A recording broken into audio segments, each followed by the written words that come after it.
সকালে ব্রেকফাস্টে এরকম রুটি আর গরম গরম একদম গরম গরম ধোয়াটা রুটি আর হচ্ছে একটু আলুর তরকারি।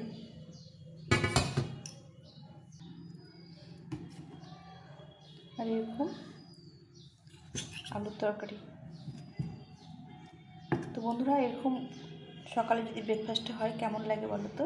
পরোটা ছাড়াও এরকম যদি নরম নরম রুটি আর এরকম আলু তরকারি হয় তাহলে মন্দ হয় না বলো? কড়াইশুঁটি দিয়ে আলু তরকারি আর এরকম রুটি পরোটা ছাড়াও খেতে খুব ভালো লাগবে। তা আজকে এরকম করে আলু তরকারি বানিয়ে নিয়েছি। এরপরে পরোটা দিয়েও করবো, যে তোমাদের কেমন লাগছে।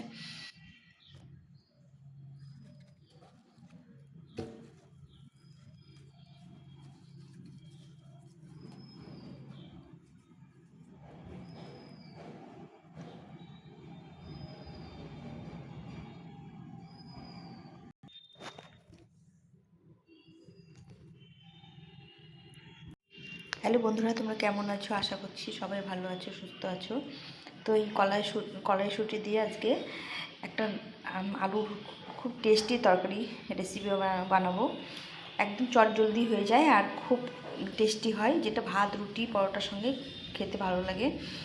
আর একদম কম উপকরণ কম মশলায় রান্নাটা করব। তো আমি কয়েকটা আলু সেদ্ধ করে নিয়েছি আর এখানে কয়েকটা মটরশুঁটি ছাড়িয়ে নিয়েছি। খুব খুব খুব টেস্টি হয়, মানে এই নিরামিষ যেদিন হয় সেদিন আমি এই তরকারিটা খুব রান্না করি। আজকে তোমাদের সঙ্গে শেয়ার করছি। আমি কড়াইটা বসিয়ে দিয়েছি প্রথমে। তো এখানে আমি তেল দিয়ে নেব। তেলটা আমি খুব একটা বেশি দেবো না, একদম কম দেবো। আমি একটু কম তেলে রান্না করি। তেলটাকে একটু ভালো করে গরম করে নিতে হবে যেন আলুটা লেগে না যায়। এখানে আমি দিয়ে দেবো দুটো শুকনো লঙ্কা। আমি গোটা সহ শুকনো লঙ্কাটা দিয়ে দিলাম। আর দিয়ে দেবো একটু পাঁচফোড়ন আর সামান্য একটু কালো জিরে।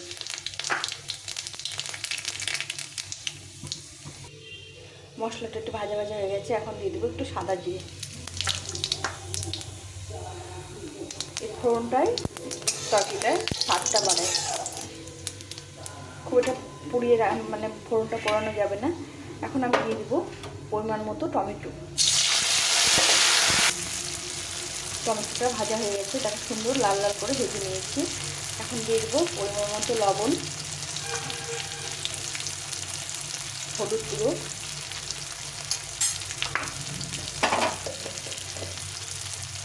কিছুটা জিরে গুঁড়ো।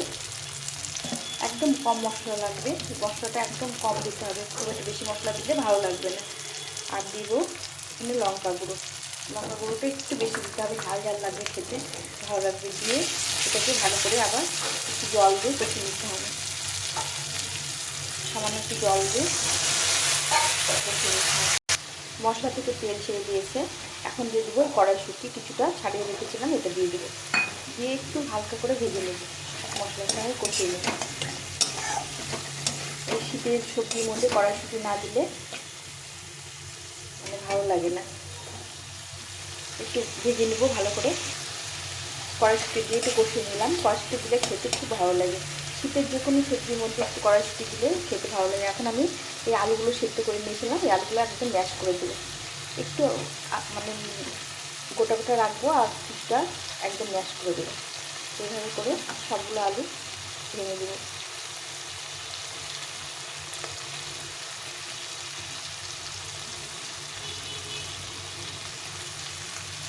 এইভাবে আলুগুলোকে সবগুলোকে যে কটা আলু আছে আলুগুলোকে ভালো করে ভেঙে দিতে হবে।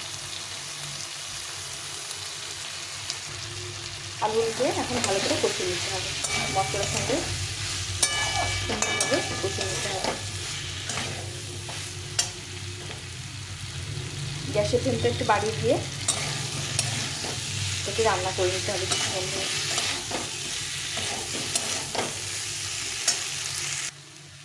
আলুটাকে ভালো করে ভেজে নিতে হবে। আর এখানে আমি একটা তাওয়া বসিয়ে দিয়েছি, রুটি ভাজা তাওয়া। এর মধ্যে আমি কিছুটা পরিমাণ জিরে নিলাম। এই জিরেটাকে একটু রোস্ট করে নিতে হবে।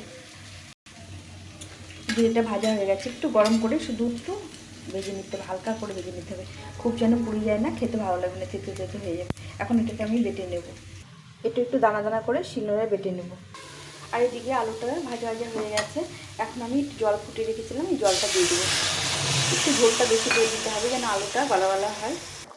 তো এভাবে জল দিয়েছি, একটু ফুটতে হবে, মানে ফুটলে পরে জলটা টেনে নেবে। একটু ঝোল ঝোল না হলে খেতে ভালো লাগবে না, এইভাবে ভালো করে ফুটিয়ে নিতে হবে। এখন একটু সামান্য চিনি বা গুড়, তোমরা গুঁড়ো দিতে পারো একটু স্বাদের ব্যালেন্সটার জন্য, এটা খেতে অসাধারণ লাগে।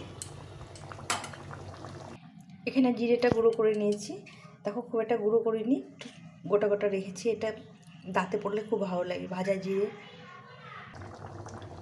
তো দেখো হয়ে গেছে সুন্দরভাবে, তরকারিটা আমার হয়ে গেছে। একটু ঝোল ঝোল রাখতে হবে, নাহলে টেনে নেবে অনেকটাই।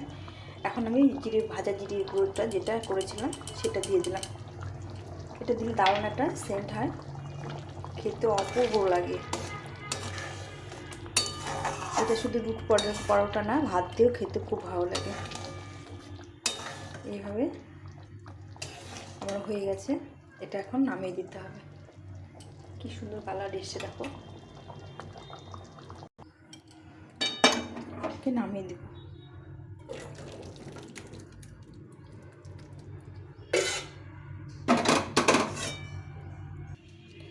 তো বন্ধুরা কেমন লাগলো অবশ্যই জানিও।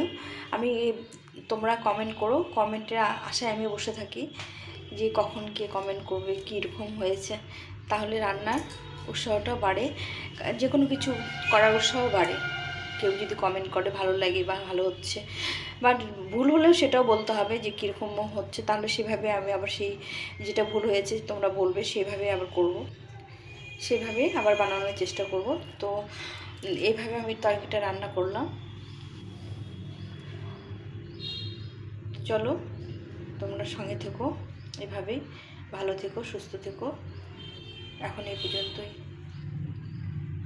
টাটা।